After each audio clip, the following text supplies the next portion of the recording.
Buenas noches, ¿cómo les va? Veo que ahí se van uniendo. ¿Cómo están? Bueno, aquí estamos llegando a la última unidad temática, el sistema nervioso. Un tema apasionante. Ya algunos de ustedes están haciendo preguntas. Y mientras leía recién una compañera que ya estaba pidiendo preguntas ahí en el muro, me acordé de mi primer año en la Facultad de Medicina, en la carrera en La Plata estudié yo. Y en la Universidad de La Plata hay 3 cátedras de anatomía. Yo me enamoré perdidamente de la anatomía, ya no bien entré a la carrera. Y me tocó la cátedra segunda de anatomía, que en ese momento estaba como jefe de cátedra el doctor Poli.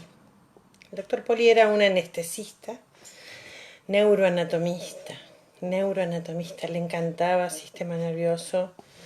Y me acuerdo, recién leyendo la pregunta sobre endorfinas, me acordé del doctor Poli que empezó esta unidad temática diciéndonos, bueno, el sistema nervioso es como una habitación oscura, que está a oscuras.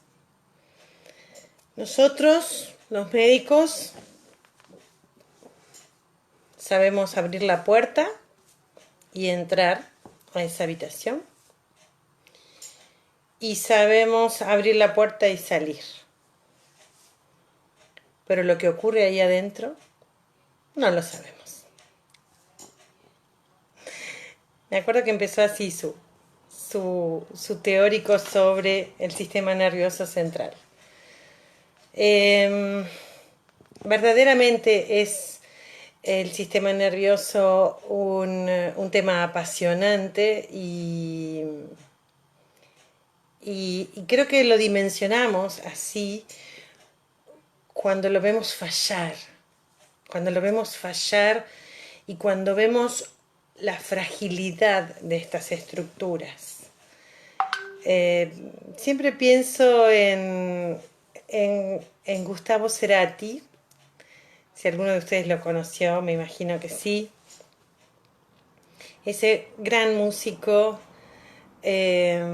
poeta, exquisito, su música, impresionante.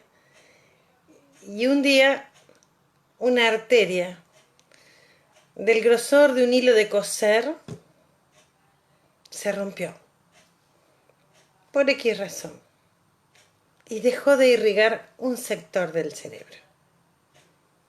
Y transformó a una persona creativa, sensible, exquisito, artista, lo transformó en un paciente en estado vegetativo.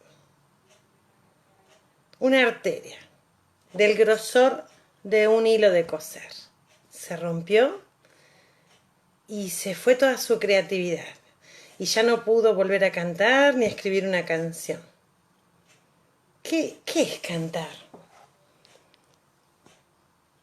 ¿Cómo hace el cerebro para hacernos cantar? ¿Qué se le rompió a Cerati que no pudo cantar más? ¿No? Verdaderamente el sistema nervioso central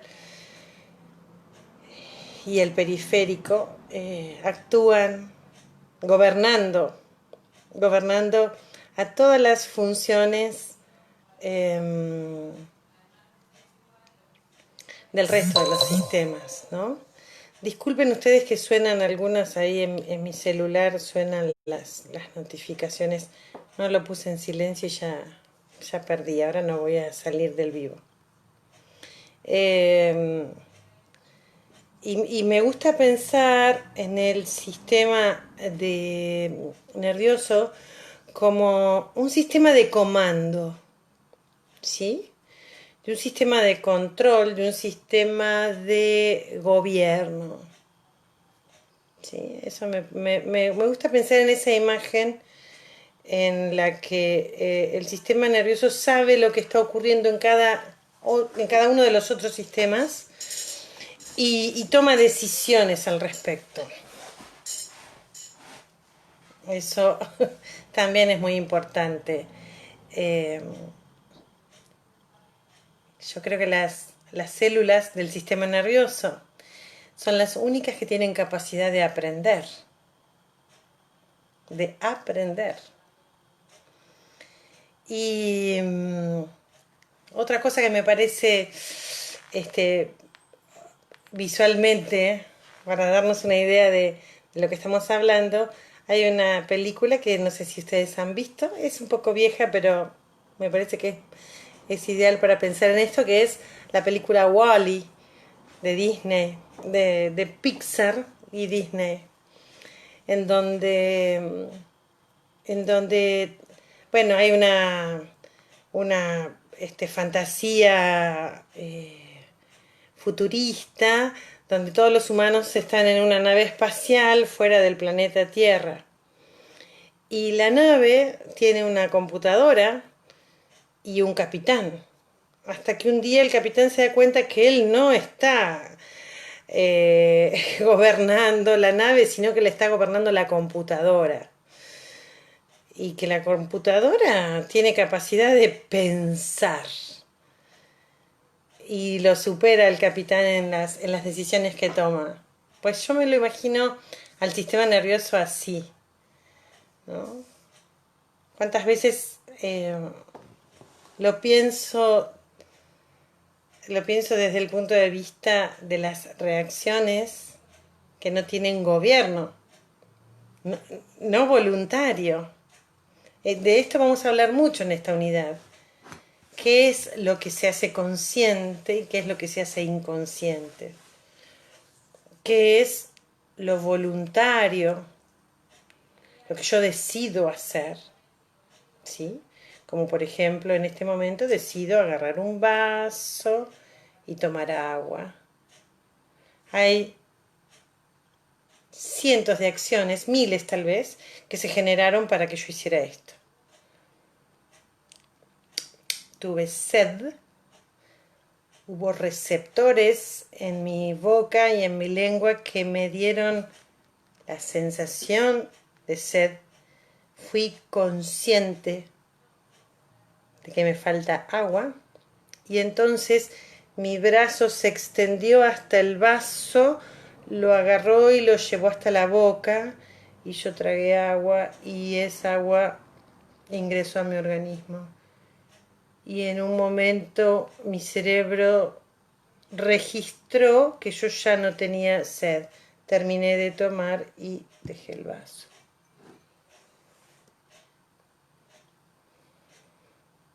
Es decir, hubo un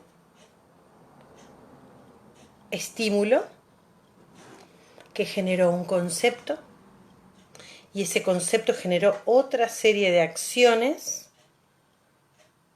que terminaron en una compensación. Qué interesante eso también, ¿verdad? Yo me acerco, pero estos anteojos a veces no me dejan ver bien.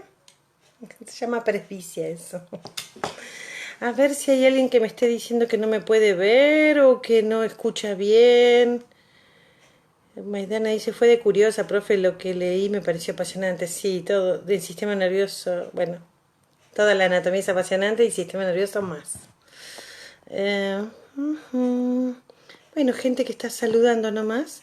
Espero que me estén viendo bien. Bien, esto era una especie de raconto para que nos pusiéramos un poco en tema. Pero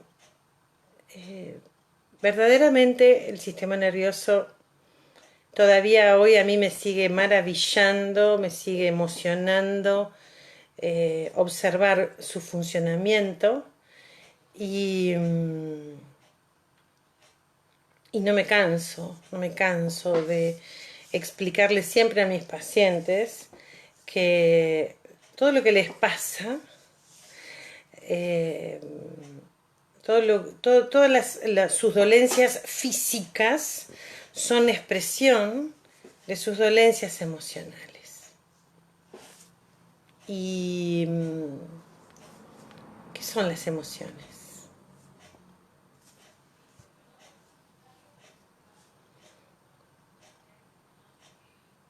Tal vez podríamos pensar que las emociones son apenas un cambio de iones a través de una membrana.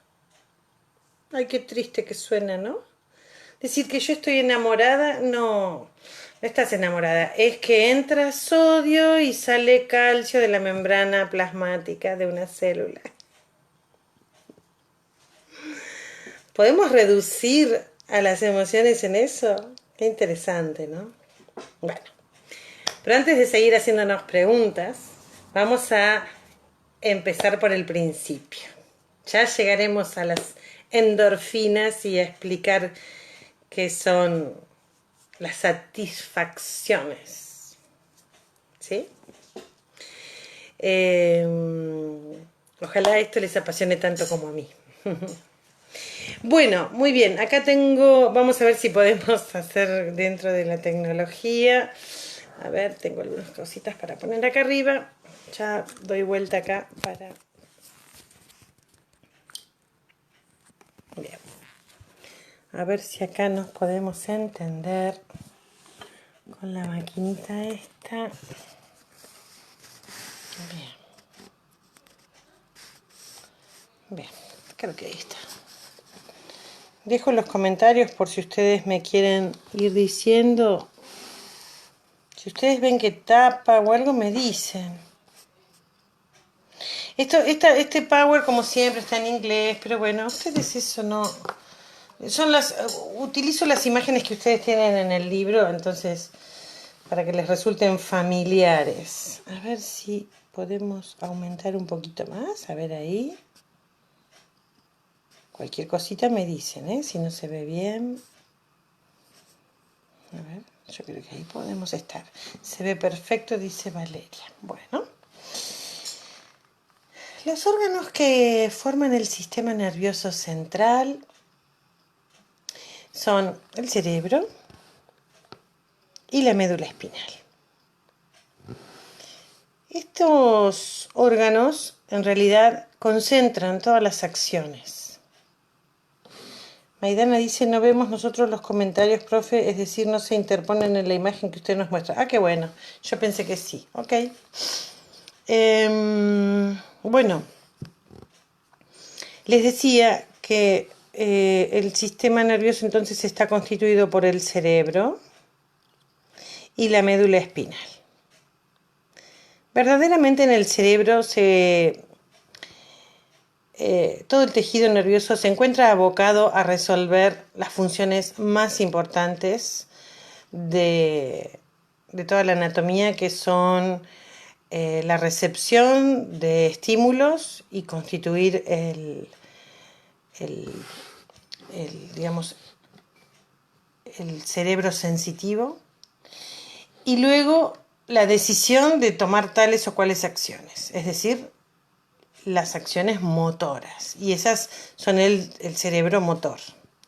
Por lo tanto, siempre hablamos de estímulos que van desde la periferia hacia el cerebro, es decir, estímulos aferentes, y de estímulos eferentes, es decir, que salen del cerebro y van hacia los órganos a dar acciones. ¿Sí? Por ejemplo, el estímulo aferente que yo tuve estaba en la boca, y tuve la sensación, estímulo sensitivo de la sed. Esa información llegó a mi cerebro, se hizo consciente, ahora vamos a ver un poquito más adelante qué es ser consciente, y entonces yo dije, tengo sed, y entonces el cerebro ordena ciertos movimientos de los músculos de mi brazo para ir a buscar el vaso de agua y llevármelo a la boca y tragar. Todas acciones motoras, ¿sí? Entonces, partiendo de un estímulo sensitivo que se generó en la boca, en la lengua, esa información fue aferente, es decir, hacia el cerebro. Y del cerebro salieron acciones motoras varias, el brazo, abrir la boca, tragar la lengua, que fueron generadas por un estímulo aferente, y lo que entonces salió del cerebro a mover es eferente, motor. Lo aferente es sensitivo, lo eferente es motor. Bien, acá esta imagen muestra algunos ejemplos. Por ejemplo, de algo que no es consciente en algunos puntos, ¿no? Por ejemplo, el intestino. Nosotros lo vimos hace poco, al tema intestino. ¿Se acuerdan que había plexos en el espesor del músculo, el plexo mientérico, y otro plexo submucoso? Los plexos mientéricos de Auerbach y Meissner, no importan los nombres propios, pero eran dos plexos donde había neuronas. ¿Se acuerdan que nombramos a las neuronas en sistema digestivo? Y yo les dije, bueno, cuando hablemos del sistema nervioso vamos a retomar este tema. Bueno, en realidad todo el tubo digestivo tiene receptores sensitivos, pero en este caso, en el caso del intestino, los plexos mientérico y submucoso, con sus neuronas, ¿sí?, con sus receptores, tienen que llevar la información al cerebro. Pero yo en este momento no sé cómo está mi intestino. Si ustedes me preguntan, ¿tengo en este momento alguna sensación? No. Siento nada. En este momento no siento nada. Podría tener una sensación, por ejemplo, de tener el recto ocupado y tener ganas de ir a defecar, por ejemplo. O podría tener una sensación dolorosa porque tengo gas en el intestino. O podría tener una sensación de urgencia porque el contenido intestinal está líquido, un cólico, de una diarrea. Entonces, en el momento en que ese estímulo llega a la corteza cerebral, se hace consciente. Ya vamos a ver lo que es la corteza. Pero mientras no llegue a la corteza, ese estímulo es inconsciente. ¿Sí? Hay un sector del cerebro, ya lo vamos a ver ahora, que se trata, le decimos el cerebro visceral o el cerebro más antiguo. ¿Por qué? Porque tiene registro de todo lo que ocurre en todos nuestros órganos. El corazón, los pulmones, el aparato digestivo, el aparato genitourinario, el sistema venoso, circulatorio. Todos esos órganos tienen receptores que van a llevar información hacia el sistema nervioso central, es decir, que tienen estímulo aferente, sensitivo, pero la mayoría de esos estímulos son inconscientes. ¿Por qué? Porque no llegan a la corteza cerebral.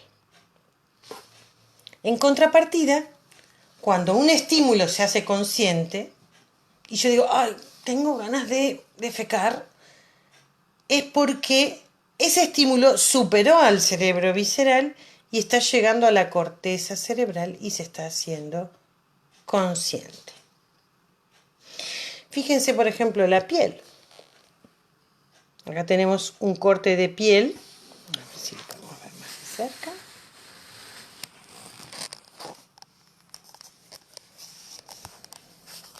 Allá. En la piel también tenemos receptores sensitivos, receptores de presión, receptores de dolor, ¿sí?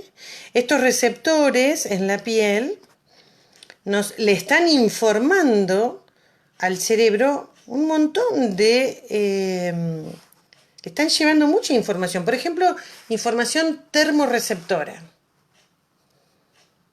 Ahora, cuando esa información termina traduciéndose en un sentimiento, yo digo, tengo frío. Es porque ese estímulo sensitivo de la piel llegó al cerebro. Y el cerebro lo hizo consciente y lo llevó al plano de la corteza cerebral. Por lo tanto, la corteza me dice, tenés frío, ¿no? Ok, andá y ponete un pullover. Cosa de que yo me levanto de la silla, voy hasta el ropero, abro la puerta, saco el pullover. Todas acciones motoras. Eso es lo eferente, lo que va a salir en acciones. ¿Se va entendiendo hasta ahí?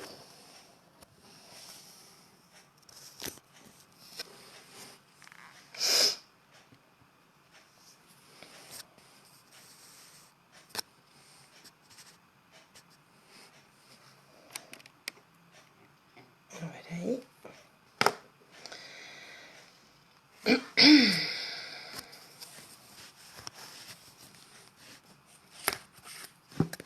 Estoy tratando de acomodarme. Maidana está despierta, me dice que perfecto. Los demás se estarán durmiendo con mi cháchara. Valeria también está despierta. Bien. Bueno, no. Yo sé que este turno ya de la noche es un poco cansador, ¿no? Mañana tenemos a las 6. Así que se va a hacer más temprano. Lu Gallardo también está despierta. Muy bien. Patricia también. Perfecto. Fíjense que aquí tenemos la visión de que la médula en realidad es un sistema de conducción de nervios. Y esto que ven en amarillo son todos los nervios espinales, así se llama. Muy bien, veo que hay varios más despiertos. Gabriela, Romina, Anabela. Bien, no me entretengo más leyendo los saluditos. Sigo por acá. Entonces tenemos estos nervios que salen de la médula espinal. Por lo tanto se llaman nervios espinales. Estos nervios espinales van a llegar con información y van a traer información de los miembros, de los 4 miembros, del sistema genitourinario, del sistema digestivo, del sistema cardiorrespiratorio hasta el cerebro, y van a ser también el componente eferente y motor. Por lo tanto, se denominan nervios mixtos. Belén toma nota, muy bien. María también. Esos nervios que denominamos nervios mixtos es porque tienen el componente sensitivo y también el componente motor. Dicho de otra forma, tienen el componente aferente y el componente eferente. ¿Sí? Entonces, la médula espinal conduce estímulos sensitivos, aferentes o ascendentes, y luego conduce en forma descendente estímulos motores eferentes. Y ahí ya nos queda este triple concepto de la médula espinal, que tiene estímulos aferentes, sensitivos, ascendentes. Y tiene componentes eferentes, descendentes, motores. ¿Sí? Fíjense que además de la médula, salen nervios del propio cráneo. Son los nervios craneales, Y estos nervios craneales, perdón, acá están. Bueno, igual ustedes no lo ven porque yo lo achiqué, pero bueno, lo tienen en castellano en el libro. Estos nervios craneales también, algunos son con componente sensitivo y motor, y algunos no. Algunos son solo motores y otros son solo sensitivos.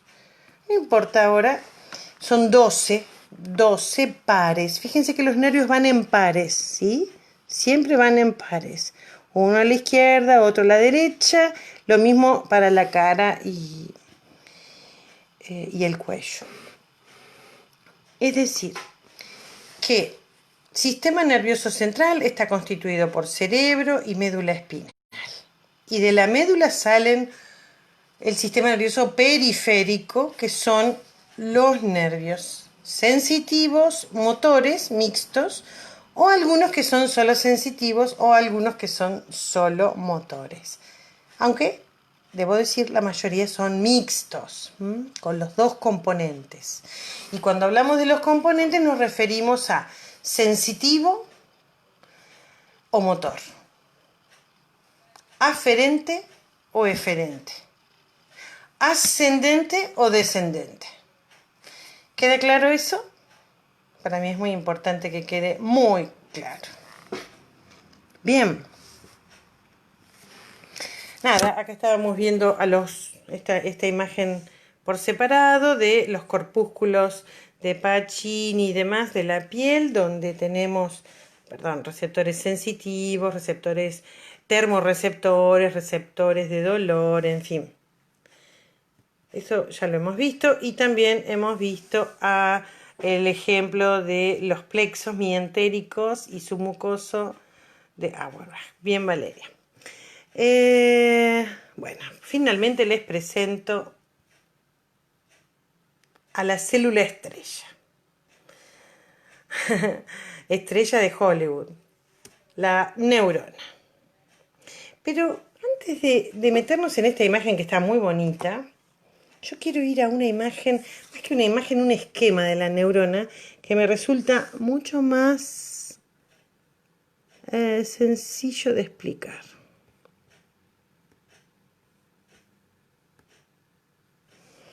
Bueno, este es un power que después les voy, pero lo voy a acomodar. Un power que después les voy a subir, como siempre, sobre el sistema nervioso. Miren qué lugar divino. Sueño con ir a ese lugar. ¿Ustedes tienen algún sueño? Yo sueño con ir ahí. ¿Lo conocen? La Toscana, en Italia. Ahí nació mi bisabuelo. Tengo que ir a conocer ese lugar. Tengo que ahorrar. No sé cómo, pero tengo que ahorrar para conocer la Toscana. Algún día llegaré. Bien.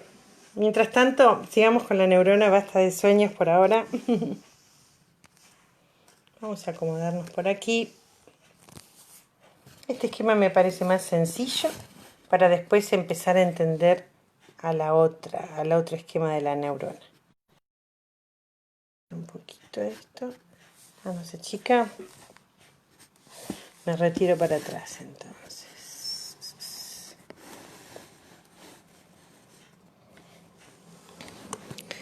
No sé por qué se tuerce. Ya estoy en un momento.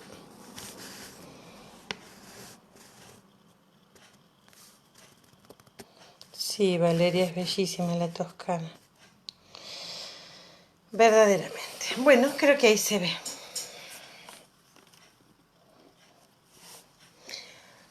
Esta célula, en realidad, es igual que otras células en cuanto a sus características principales. Tiene un cuerpo,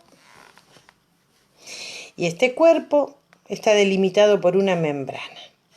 Pero esta membrana definitivamente es muy particular. En el esquema básico de una célula, la membrana plasmática le da definición, le da contención a la célula con su núcleo. Pero esta membrana es muy particular. Fíjense que para empezar tiene una especie de arborizaciones. Parecen ramas de un árbol, ¿no?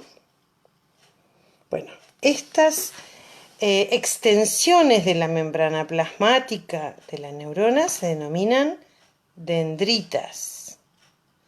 Y las dendritas, acá está en singular, las dendritas entonces son prolongaciones de la membrana plasmática de la neurona. Son membrana plasmática. En eso no se diferencian de ninguna otra membrana plasmática. Pero también hay otra prolongación de la membrana plasmática que es esta, a la que denominamos axón. Y este axón, que puede tener un largo X, el largo más largo del axón es el que va desde mi cabeza hasta el dedo más chiquito del pie. Porque debe haber un axón que arranca allí, en la corteza cerebral, y termina en la puntita de mi último dedo. Ese es el largo, 1,70 m, 1,80 m contando el largo del pie. Esos son los axones más largos, ¿sí? Este axón entonces es una prolongación de la membrana plasmática y termina también en una arborización particular a la que denominamos axón terminal. Y en cada una de estas ramificaciones se termina en un botón, en una especie, ahora lo vamos a ver más de cerca, en una especie de terminación redondeada de la membrana plasmática, que tiene características muy, muy particulares. Este axón está rodeado de una sustancia que en realidad son capas de lípidos denominada vaina de mielina. Esta vaina de mielina lo que hace es recubrir al axón y protegerlo. Protegerlo primero, por supuesto, de las cuestiones de fricción. Este axón tiene que ir y transitar capaz que un gran recorrido hasta llegar hasta el último dedo de mi pie, ¿no? Pero no solamente es la protección, sino que tiene que conducir los cambios que se produzcan en esta membrana plasmática. Los cambios eléctricos que se produzcan en esta membrana plasmática. Después vamos a volver sobre eso.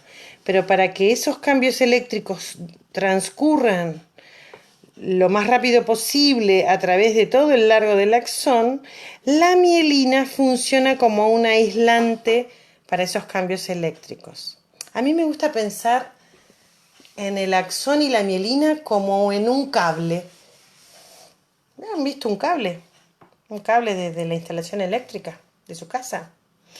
Es un manojo de hilos de cobre rodeados por un plástico, ¿verdad? Por una sustancia, por un recubrimiento plástico. Bueno, yo me imagino al axón así, como esos cables de cobre que están dentro y recubiertos de ese plástico que sería la mielina.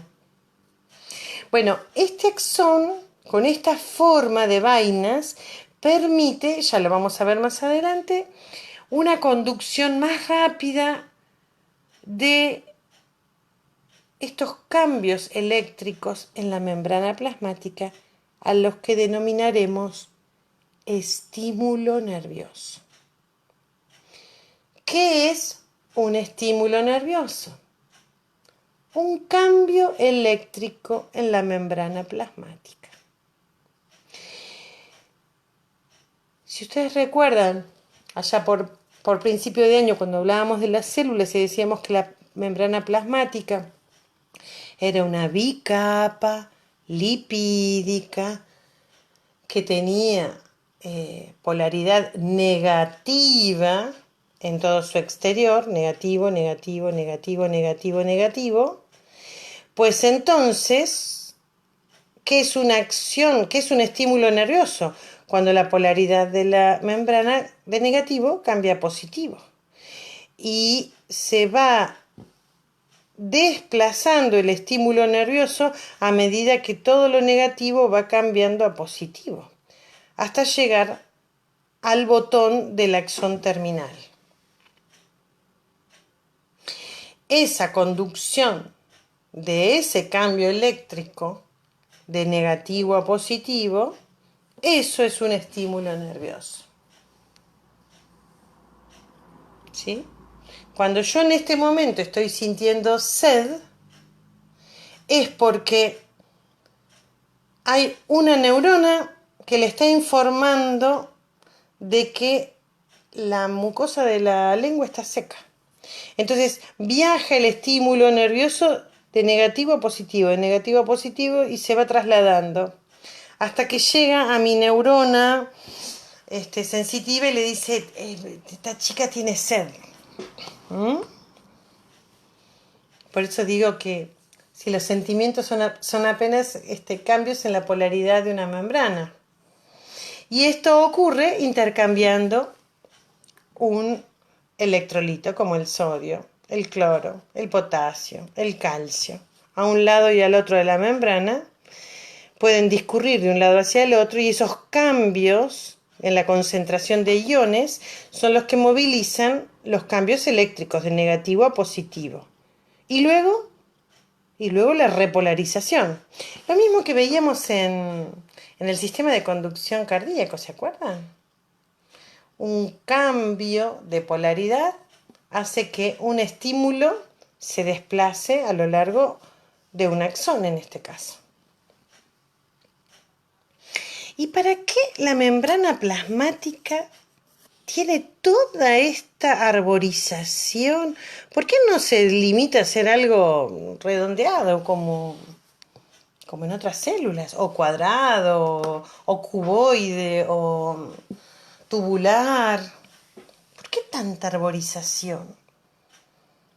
Si yo pudiera desplegar en una línea todas estas idas y vueltas de la membrana plasmática de la neurona, y capaz que en una sola neurona junto varios metros de membrana plasmática. Bueno, creo que me pasa lo mismo que cuando quiero pensar por qué la mucosa intestinal tiene tantos plegamientos, ¿no? Decíamos que la mucosa intestinal tiene tantos plegamientos porque queremos que aumente la superficie de absorción. Y yo creo que la neurona hace lo mismo. Se arboriza todo lo más posible para entrar en contacto con otras tantas neuronas. Las dendritas, entonces, son prolongaciones de la membrana plasmática de asociación. Es como tomarse de la mano y hacer una ronda. Las neuronas trabajan en redes. Cada una de estas dendritas hace contacto con otras neuronas y se pasan información. Son muy chusmas, definitivamente. Se pasan información entre una y otra. Por lo tanto, este tejido transmite información como cambios en la polaridad de la membrana plasmática. Entonces, cuando toman contacto las dendritas con dendritas de otras neuronas, pues se enteran de cómo es la polaridad de la neurona que está haciendo contacto con esta. Yo me entero de cómo estás vos cuando te tomo de la mano, ¿no? Algo así. Por eso, el trabajo en red hace que este tejido sea altamente especializado. Una membrana altamente especializada hace que una neurona tenga contacto con cientos de otras neuronas. Entonces, la decisión final de cuál es el estímulo va a depender de cuántas más dendritas tenga esta neurona. La mielina, como sustancia aislante y protectora de los axones, Nos damos cuenta cuál es su función cuando falta. Vuelvo a lo mismo como empecé la clase. Nos damos cuenta la importancia de todo esto cuando vemos su falta, ¿no? ¿Han oído hablar de las enfermedades desmielinizantes? Es un término que por ahí lo habrán escuchado en los noticieros. Enfermedades desmielinizantes. ¿Qué son las desmielinizantes? Enfermedades que destruyen la mielina. Por lo tanto, la velocidad de conducción a través de un axón se ve muy disminuida, muy lenta o incluso nula. ¿Cuál es la enfermedad desmielinizante por naturaleza? La enfermedad de Alzheimer. ¿Han oído de hablar de la enfermedad de Alzheimer o demencia presenil? Una demencia que ocurre en adultos que no son tan ancianos ni tan mayores. No se sabe aún cuál es la causa por los cuales los axones pierden la mielina. Interesante, muy interesante, ¿verdad? Si nos enfocamos en el axón terminal, debo decir que aquí es donde ocurre el mayor intercambio de información.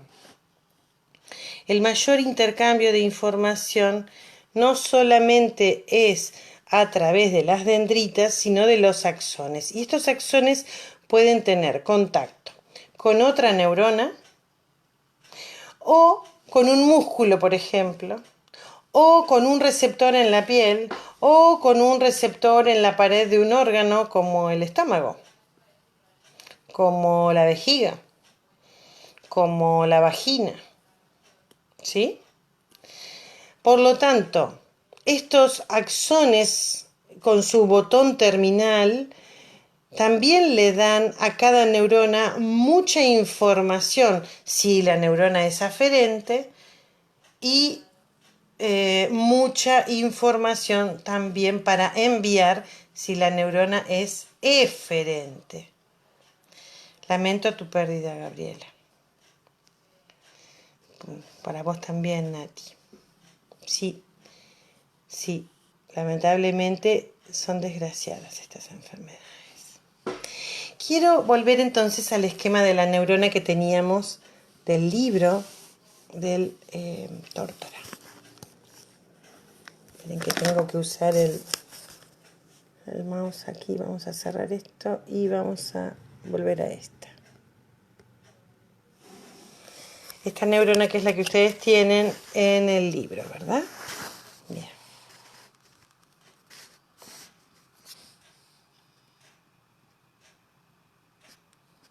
A ver si la puedo abrir un poquito más.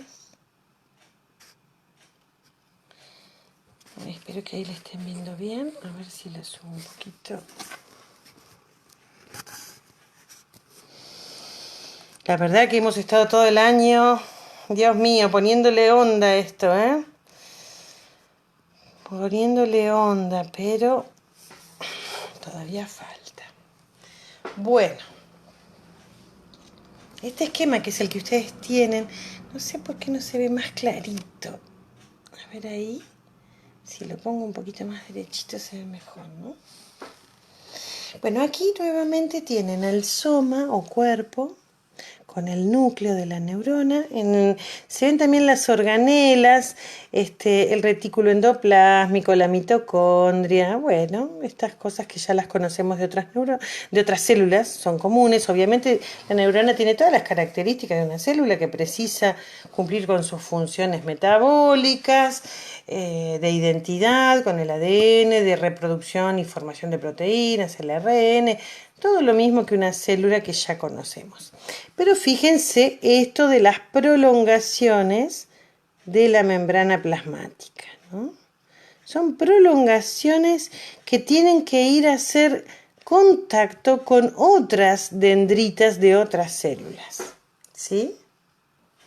Fíjense el axón, que también es una prolongación de esa membrana plasmática, tan largo como se precise llegar a tal órgano. Y por último, el axón terminal con su bulbo o botón del axón terminal, donde van a ocurrir cambios electroquímicos fundamentales para transmitir el impulso nervioso.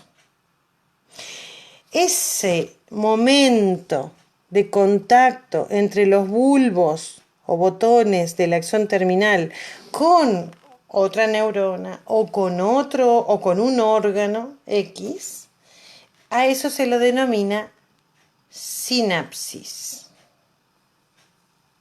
¿Qué es la sinapsis? Bueno, es el sitio donde el axón terminal toma contacto con otra neurona o con un órgano efector o con un órgano sensitivo y va a transmitirse en ese lugar el impulso nervioso. ¿Cómo? Provocando cambios electroquímicos que ya vamos a conocer. Observen las vainas de mielina. Estas vainas de mielina, que yo les digo que son lípidos que rodean al axón, en realidad están rodeadas por unas células que se llaman células de Schwann. Las células de Schwann forman capas que superpuestas forman este grosor al que denominamos mielina. La membrana plasmática rodeando forma vainas o células de Schwann, engrosadas son la mielina, pero deja sitios donde no hay vaina.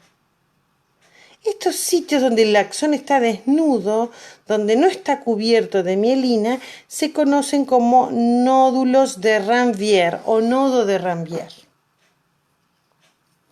Ese nodo de Ranvier es el sitio donde el estímulo nervioso va a pegar un salto.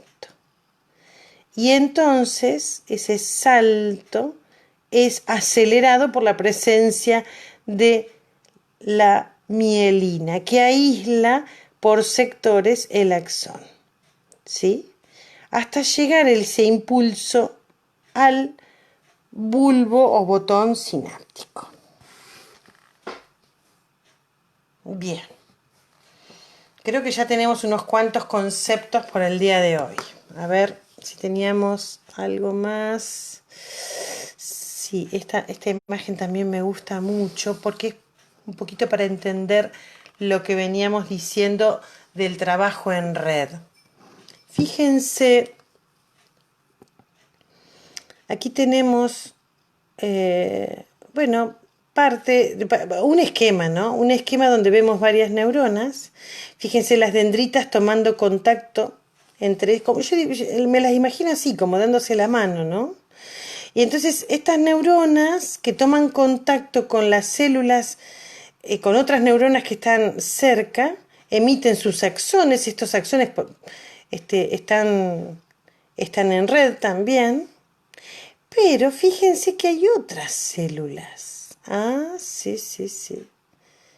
Hay otras células en este tejido del sistema nervioso que tienen algunas funciones, yo le diría colaborativas a las neuronas. Acá tenemos por lo menos dos tipos de células que las quiero mostrar. Estos son los astrocitos.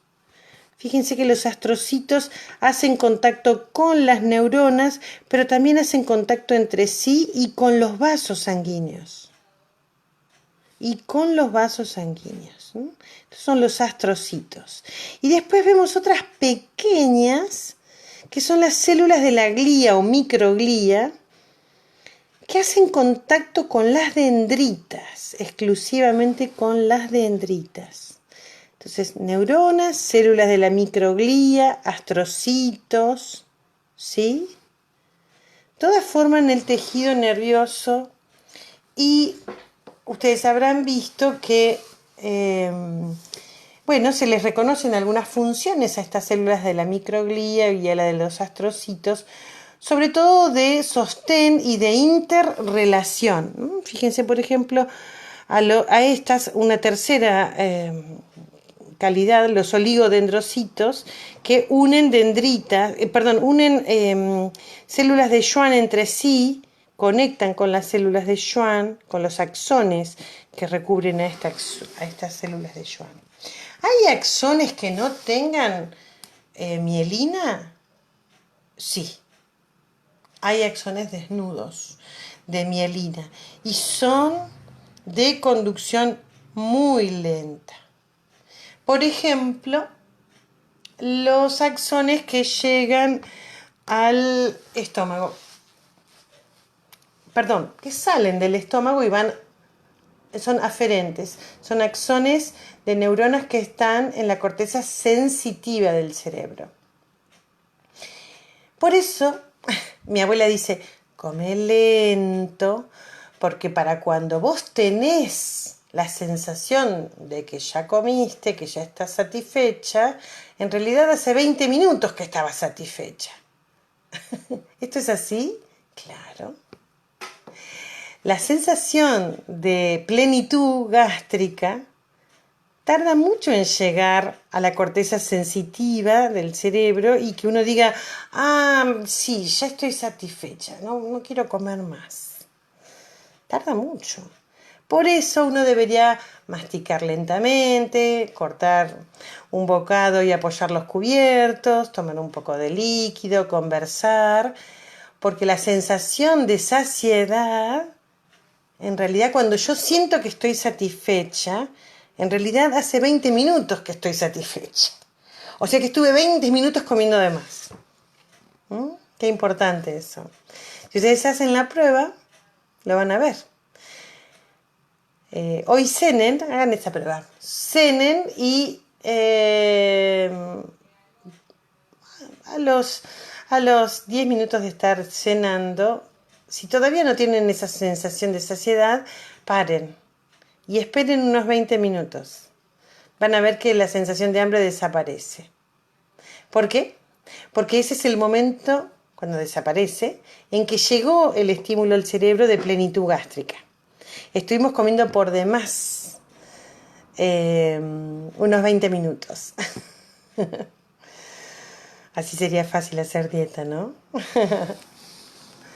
Axones, entonces, amielínicos de conducción lenta. Axones con mielina de conducción rápida. Acá Julia dice, es tan lindo nuestro sistema nervioso. Sí, realmente. Es apasionante. Bueno, pero acá voy a dejar por hoy porque me parece que ya tenemos demasiada info para procesar. Mañana nos vamos a meter en este tema que es bien químico del impulso nervioso, de los iones que van a un lado y al otro de la membrana, de qué es una despolarización y una repolarización, de la velocidad de conducción de las neuronas. Todo esto ustedes lo tienen en el libro. Si lo leen y mañana escuchan la clase, va a resultar mucho más fácil de entender. Y ahí está un botón sináptico divino explicándonos lo que es la sinapsis propiamente dicha. Muy bien. Bien, me vengo aquí para las preguntas. Lindo tema, ¿verdad? En realidad, el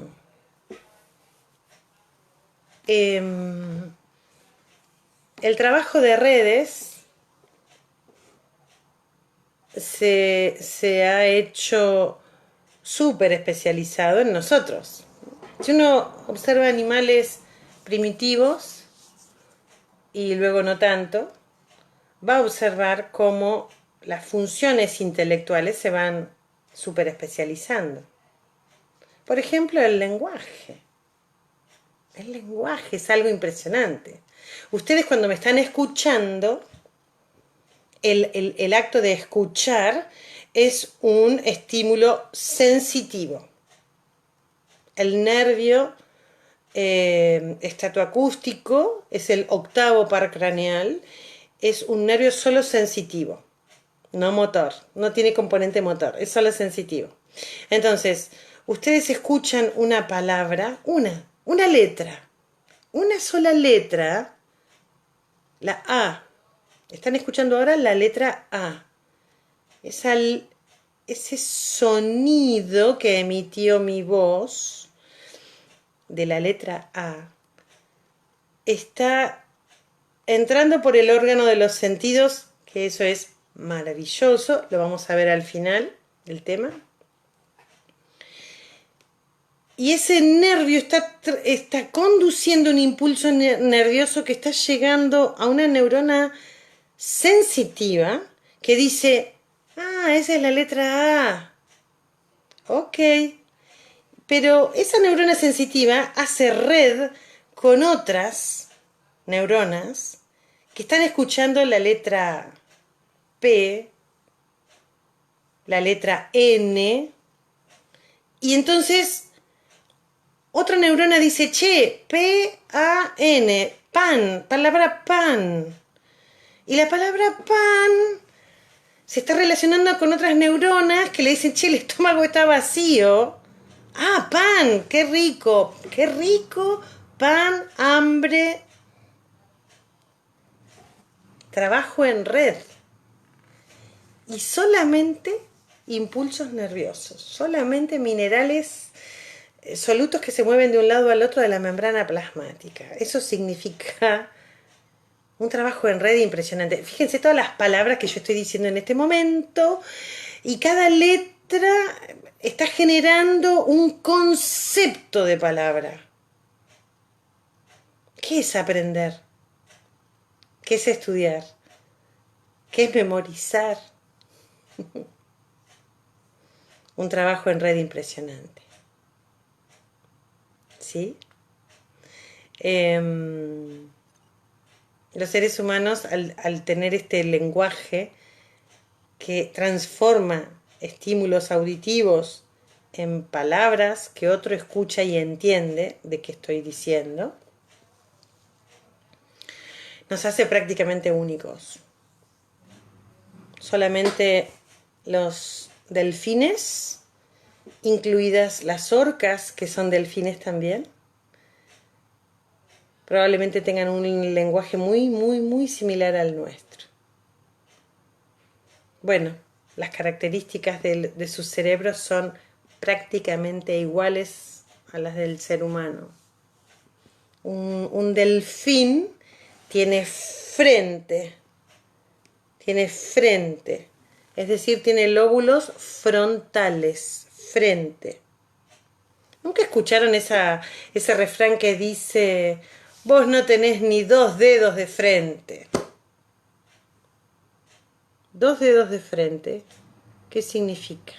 Tener frente, tener lóbulos frontales. ¿Vieron a un chimpancé?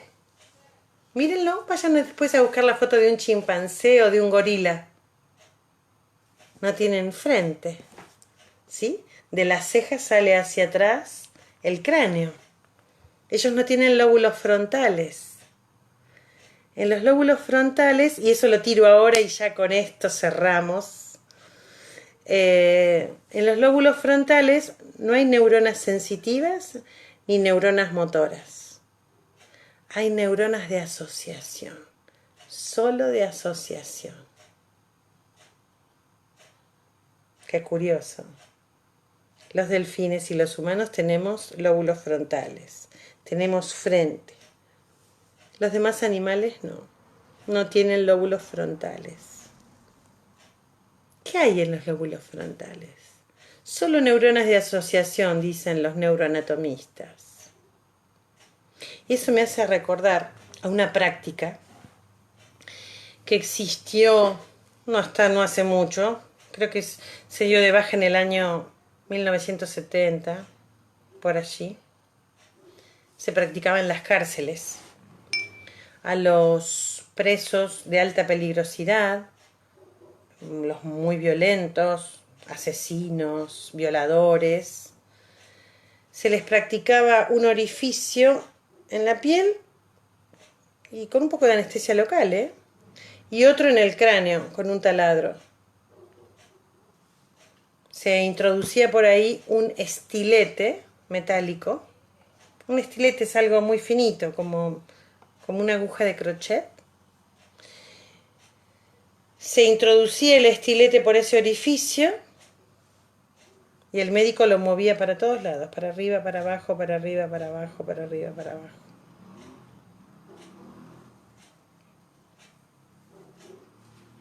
Sacaba el estilete, listo. A partir de ahí el señor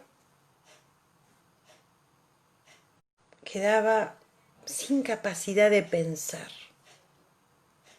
Vos le decías, rascate la nariz, se rascaba la nariz. Le decías, comé, y levantaba y comía. Pero no podía idear. No podía idear un asesinato, no podía idear, voy a agarrar ese papel para dibujar. No podía. No podía tener ideas. Los lóbulos frontales tienen esas neuronas. Las neuronas que nos hacen relacionar conceptos, que nos hacen comprender que una acción y a otra. Entonces, A más B es igual a C. 2 más 2 es 4. Y 4 por 3 es 12. Y 12 por 3, 36. Y todo está asociado en los lóbulos frontales. Imagínense entonces, volvemos al principio de la clase, cuando pensamos que al pobre Cerati se le rompió una arteria que irrigaba sus lóbulos frontales y ya no pudo volver a componer una canción, ni a cantar, ni a pensar, ni a idear, ni a soñar, ni a amar. Daniela pregunta, profe, ¿cuáles son los factores que producen la falta o pérdida de la mielina? Todavía no se sabe. En cuanto al Alzheimer, por ejemplo, hay muchas enfermedades desmielinizantes, tal vez el Alzheimer sea una característica. La esclerosis múltiple es otra enfermedad desmielinizante. No se sabe la causa. Siempre se piensan en los factores vasculares, en esto de la irrigación, porque son verdaderamente arterias tan delgadas que cualquier microtraumatismo o vasoconstricción genera una isquemia, una falta de llegada de oxígeno, al cual las neuronas no pueden resistir. Así que bueno, esta ha sido una primer clase de sistema nervioso. Me imagino que tendrán un montón de preguntas que las pueden ir anotando para dejarlas ahí en el classroom. Espero que se haya entendido. Espero que sea el puntapié inicial, ¿sí? Para seguir leyendo. Activen sus lóbulos frontales. Cómo me gustaría conocerlos personalmente. Recién vengo de una clase para mí re linda con los chicos de segundo, que tuve, bueno, la oportunidad de conocerlos el año pasado, entonces se me hace muy ameno, es deliciosa la clase. A mí me dan ganas de quedarme ahí. Pero con ustedes me falta el conocerlos. Ojalá el año que viene podamos conocernos personalmente en salud pública. No aflojen, chicos, no aflojen. Este ha sido un año difícil, pero tenemos que sobreponernos. Tenemos la opción de seguir con lo virtual y espero poder acercarles con estas clases alguna forma de volver a sentarse en el libro y que todo lo que leo entonces lo comprendo mejor. Esa es mi idea. Que ustedes saquen de estas clases una especie de puesta en claro de algunos conceptos. Trato de hacerlos también sencillos, pensando en el enfermero que yo quiero formar. Bueno, espero que les haya gustado. Nos vemos mañana a las 18. ¿Sí? Por acá, por el Facebook. Si les parece bien, hacemos. Voy a tratar el fin de semana de dejar alguna clase. Yo sé que la clase uno tiene la posibilidad de volver a verla, de retroceder, de pausar. Bueno, pero esto también, este video también, ¿no? Pueden hacer lo mismo, volver a verlo, pausarlo. En fin, bueno, será hasta mañana entonces. A seguir cuidándose, por favor.